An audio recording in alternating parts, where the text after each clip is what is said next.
रामकिशन जी सुबह सुबह समाचार पत्र पढ़ते हुए हल्की नींद से झपकी ले रहे थे कि तभी अचानक अपने कानों में पड़ी आवाज से तंद्रा भंग हुई। बधाई हो बाबूजी, प्राची बिटिया का ब्याह तय कर दिया गया है, नौकर श्यामू ने अंदर आते हुए कहा। तो रामकिशन जी समाचार पत्र को नीचे करते हुए बोले, अरे श्यामू, तुम गांव से कब लौटी? गांव में सब कुशल मंगल तो है ना? बस बाबूजी, आपकी और मालकिन की कृपा से सब कुशल मंगल है।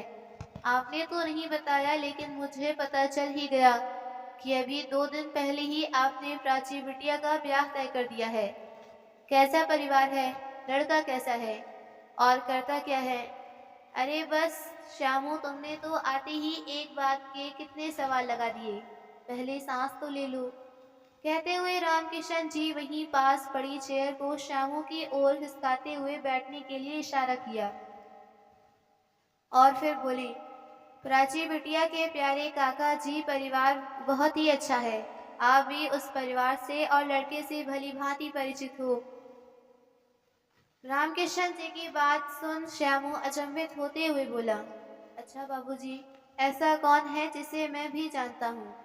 तो रामकिशन जी ने बताया कि यहाँ से आगे जो पान वाली गली है ना, उसके आगे चौक के सामने जो मंत्री जी रहते हैं, जिनका नाम महेश जी है।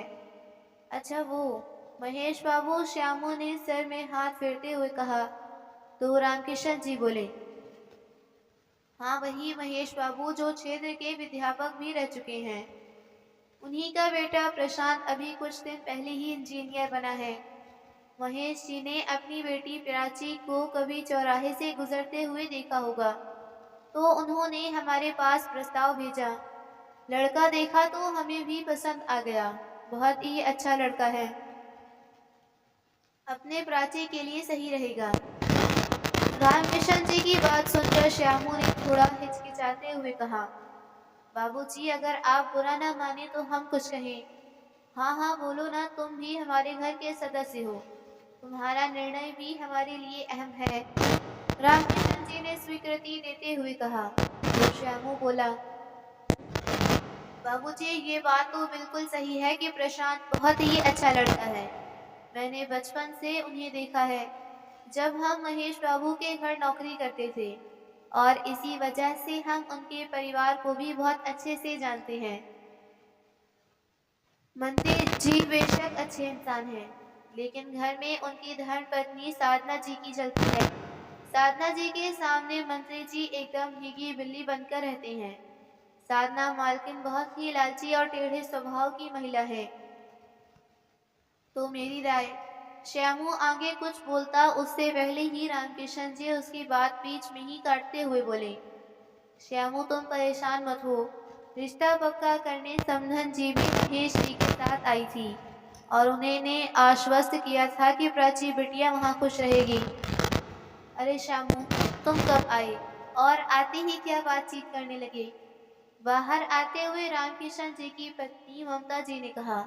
तो रामकिशन जी बोले, अरे ममता, हमारे श्यामू को प्राची बिटिया की चिंता लगी है। बोल रहा है कि साधना जी सही महिला नहीं है, लालची और स्वार्थी है। देखिए जी, हमें भी इस बात का डर है। अभी तो रिश्ता पक्का ही किया गया है, आगे कोई नाजायज मांग कर दी तो हम कहाँ से उनकी मांगे पूरी कर पाएंगे? और फिर मांगों का कोई अंत नहीं होता। क्या भरोसा अगर कल को प्राची बिटिया को इन्हीं मांगों को लेकर परेशान करने लगी, तो उनकी तो बहुत ही पहुंच है। अरे ऐसी बात नहीं है ममता, मुझे महेश जी पर पूरा भरोसा है कि वो हमारी प्राची बिटिया का अपनी बेटी की तरह ध्यान रखेंगे। अब आप दोनों बेकार के विचार विमर्श में अपना समय नष्ट न करो और जाकर प्राची बिटिया को उठाओ, उसको कॉलेज भी जाना है। प्राची बिटिया, अरे ओ प्राची बिटिया, उठ जा, कॉलेज नहीं जाना क्या? प्राची को उठाते हुए श्यामू बोलते जा रहा था, अरे काका, आप गांव से कब आए? श्यामू की आवाज सुनकर प्राची झट से उठ खड़ी हुई। प्राची और श्यामू का एक गहरा लगाव था। प्राची के लिए श्यामू कोई नौकर ना होकर उसके सगे काका से भी बढ़कर था। आज ही आया हूँ बिटिया, तू पहले फटाफट तैयार होकर कॉलेज हो आ, फिर शाम को दोनों काका भतीजी खूब जमकर बतियाएंगे। श्यामू ने हंसते हुए कहा तो प्राची बोली, हाँ काका, मुझे भी आपसे ढेर सारी बातें करनी है। शाम को बातें करते हैं, आज कॉलेज आना बहुत ज़रूरी है। परीक्षा फॉर्म भरे जा रही है, वरना छुट्टी कर लेती। कोई बात नहीं बेटिया, पहले पढ़ाई देखो। तो प्राची तैयार होकर कॉलेज चली गई। लेकिन इधर रामकिशन जी के मन में श्यामू और ममता जी की बातें का संशय घर रहा था।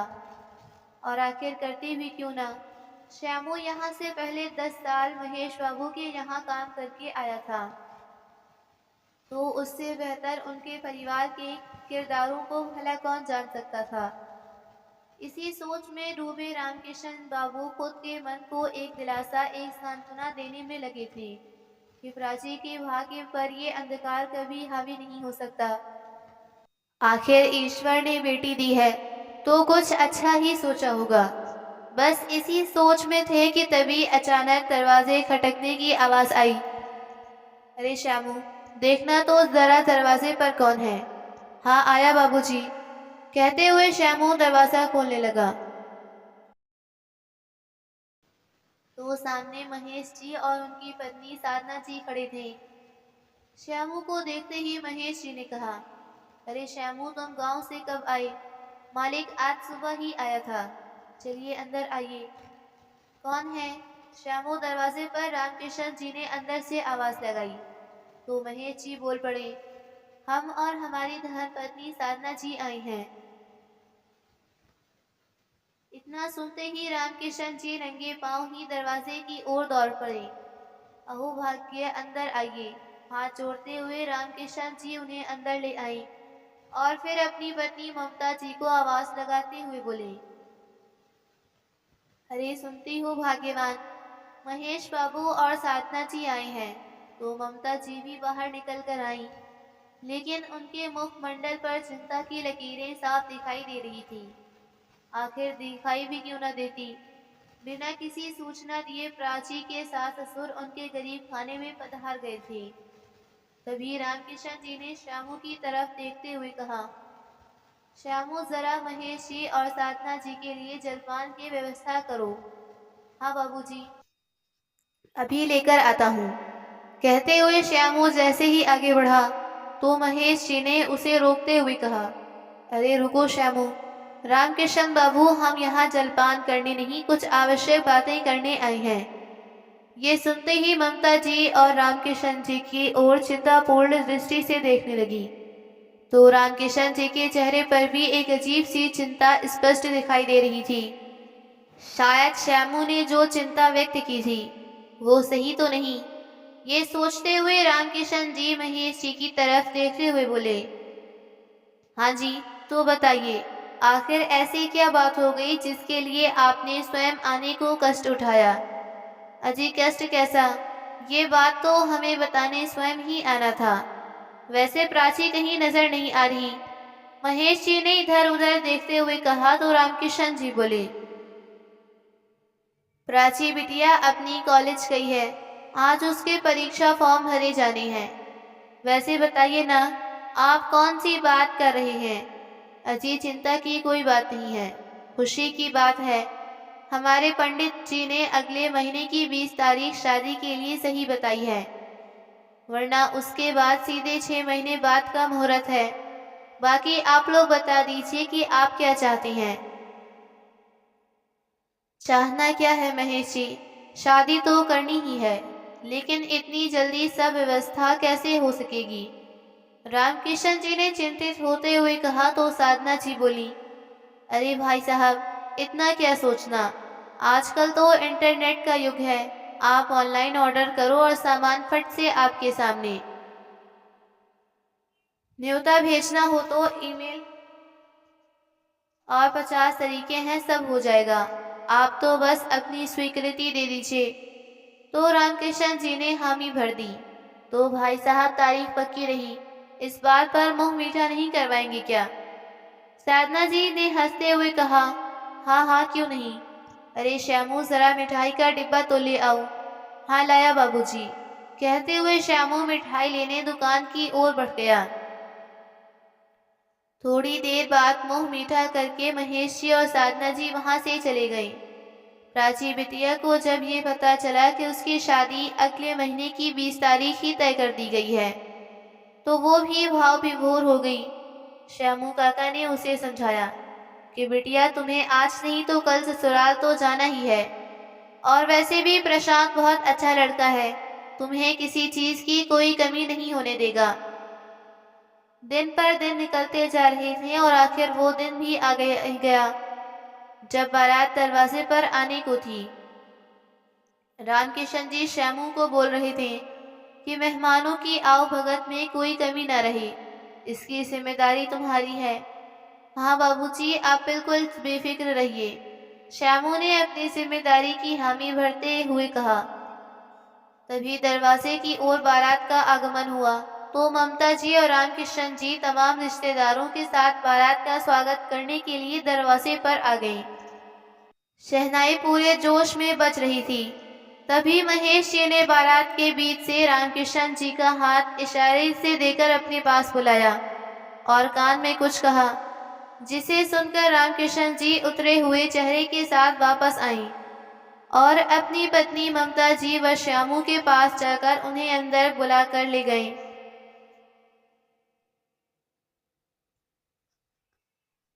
रामकिशन जी का उतरा हुआ चेहरा देखकर ममता जी घबराते हुए बोली, बात तो बताइए, आखिर हुआ क्या है? हाँ बाबूजी, कुछ तो बोलिए। श्यामू और ममता जी दोनों उनके पीछे पीछे चलते जा रहे थे।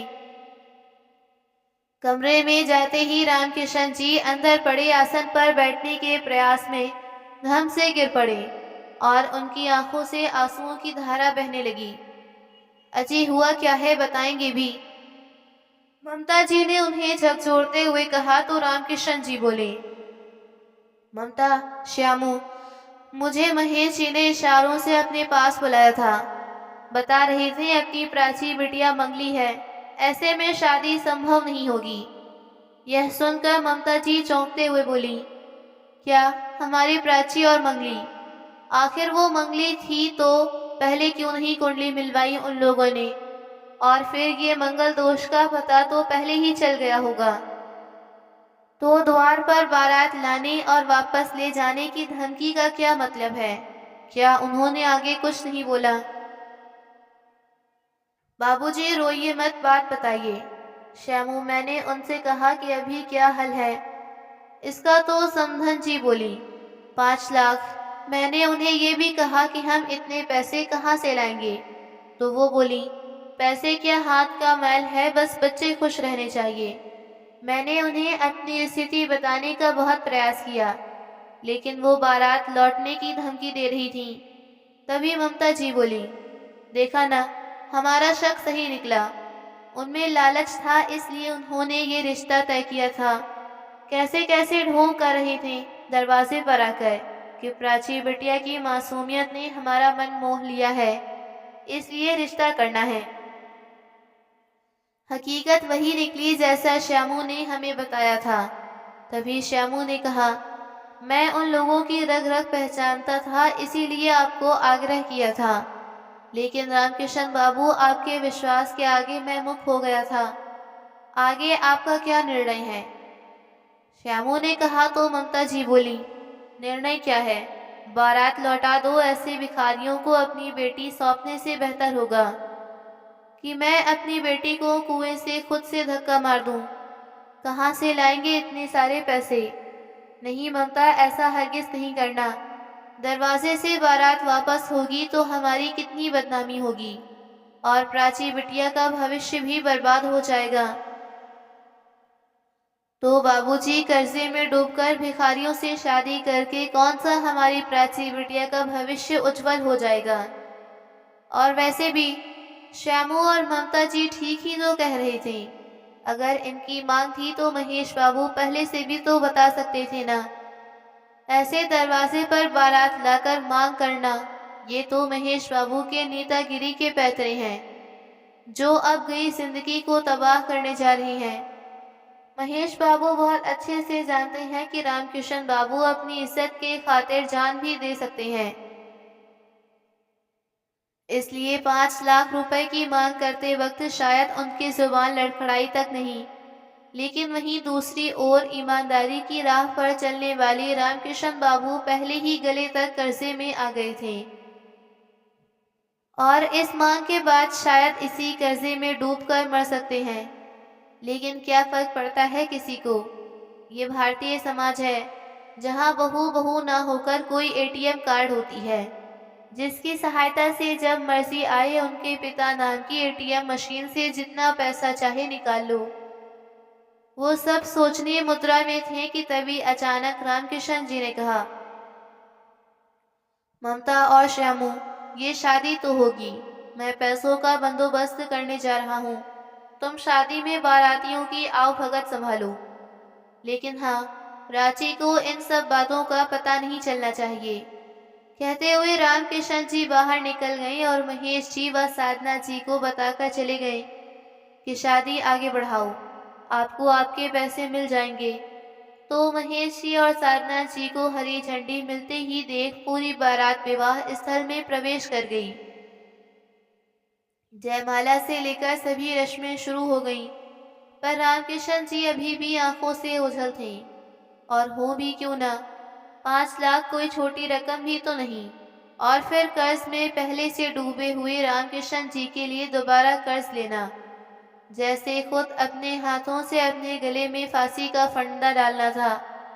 लेकिन प्राची की खुशी से ज्यादा उनके लिए और कुछ नहीं था, तो लगे थे जमाने के आगे हाथ फैलाने में। कोई कुछ बहाना बना देता तो कोई कुछ, और वहां कन्यादान का वक्त आ गया था।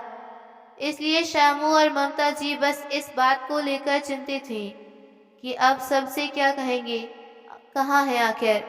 रामकिशन जी तभी पंडित जी कन्यादान के लिए लड़की के माता पिता को आगे आने के लिए कहा, तो ममता जी थोड़ा हिचकिचाते हुए बोली कि पंडित जी, लड़की के पिता की तबीयत थोड़ी ठीक नहीं थी, इसलिए वो डॉक्टर के पास गए हैं।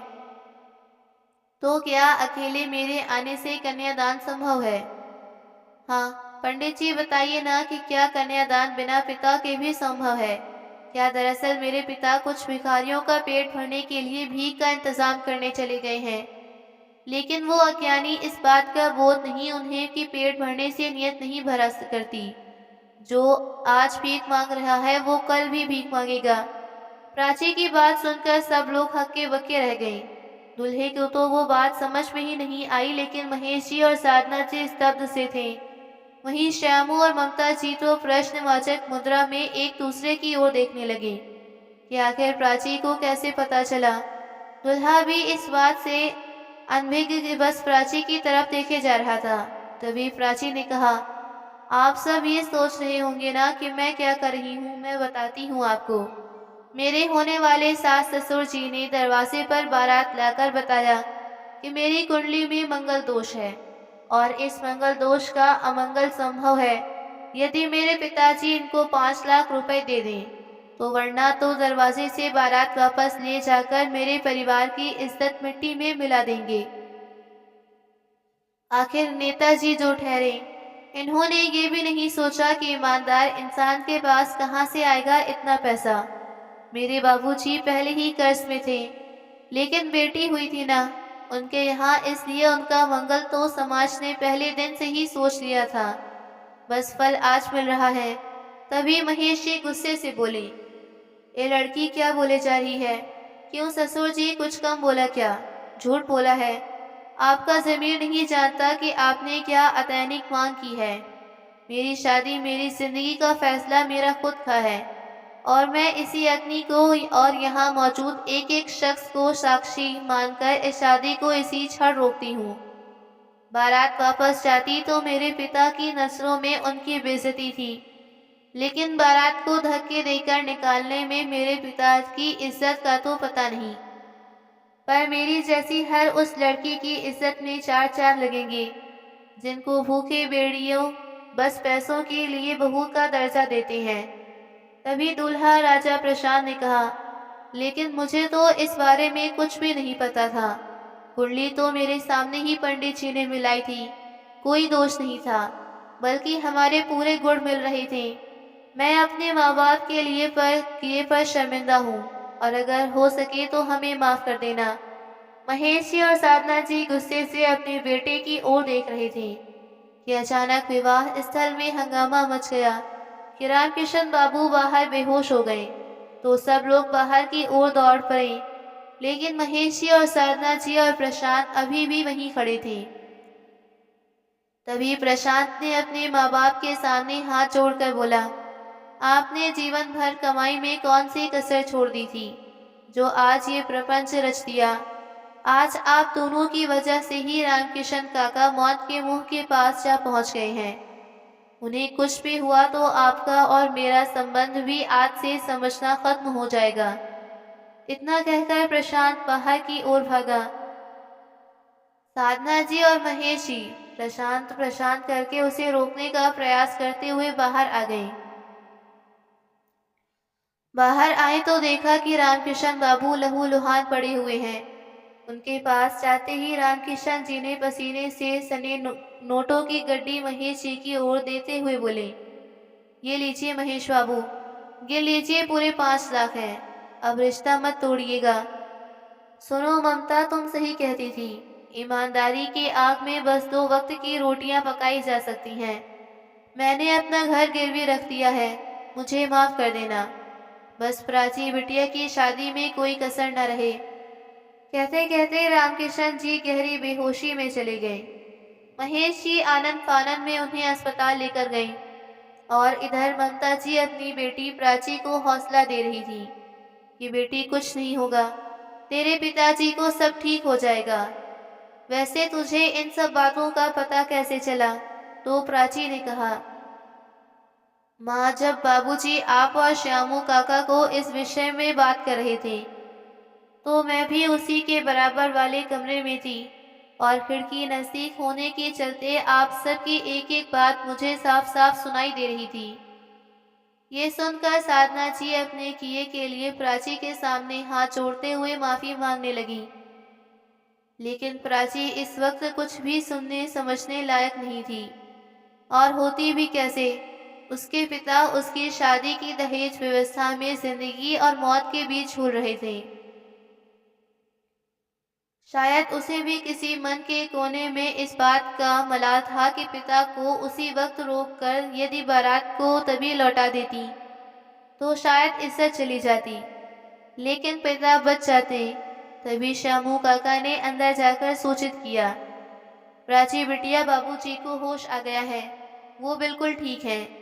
तो प्राची दौड़कर बाहर की ओर भागी और अपने पिता के सीने से चिपककर फूट फूट कर रोने लगी। बाबूजी, कैसे हैं आप? मैं ठीक हूँ मेरी बच्ची। बाबूजी, आप ठीक हो गए, बस अब मैं ये शादी नहीं करूँगी, आप सबके साथ यहीं रहूँगी। नहीं बिटिया, ऐसा नहीं कहते। महेश बाबू अपने किए पर बहुत शर्मिंदा है और मुझसे अभी माफ़ी मांग रहे थे। उन्होंने अपने पूरे पैसे वापस लौटा दिए हैं।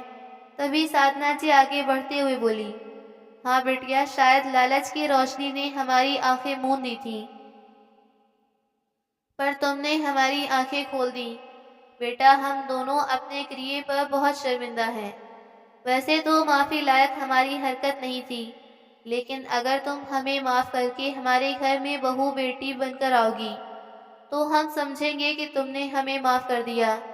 तो प्राची गुस्से से बोली, माफ़ तो मैं आपको ज़िंदगी भर नहीं कर सकती, क्योंकि आपकी वजह से आज मेरे पिता की जान भी जा सकती थी। अब आपके 2 बोल कह से देने से मेरे पिता का वो कष्ट तो नहीं मिट जाएगा ना, इसलिए अब आप बिना देरी किए यहाँ से जा सकती हैं। प्रशांत भी हाथ जोड़कर माफी मांगता रहा, लेकिन प्राची ने किसी की एक न सुनी। वो बस एक ही जिद पर अड़ी रही कि मुझे ऐसी शादी मंजूर नहीं, जहाँ मेरे पिता को आप जैसे लालचियों का पेट भरने के लिए कटोरा लेकर भीख मांगनी पड़े। अगर आज मैंने ये शादी कर ली तो ना जाने कितने ही पिता अपनी लड़की की शादी करने के लिए अपना घर गिरवी रखने को मजबूर हो जाएंगे। इसलिए ये शादी मुझे मंजूर नहीं है। आप लोग यहाँ से जा सकते हैं, वरना जिस तरह आप लोगों ने मुझ में मंगल दोष बताकर बेइज्जत किया है, ठीक उसी तरह मैं भी पुलिस को बुलाकर आपको धक्के देकर यहाँ से निकलवा सकती हूँ। इतना सुनते ही साधना जी और महेश जी अपना समूह लेकर फुर्ती से बारात को लेकर वापस चले गए। आज रामकिशन जी अपनी बेटी पर बहुत गर्व महसूस कर रही थी। प्राची भी अब अपने माता पिता के साथ रहकर अपने लक्ष्य को पाने के लिए आगे की पढ़ाई करने लगी। तो दोस्तों, प्राची ने ये शादी ना करके सही किया या गलत, अपनी राय कमेंट बॉक्स में ज़रूर बताइएगा। मिलते हैं आपसे अगली वीडियो में।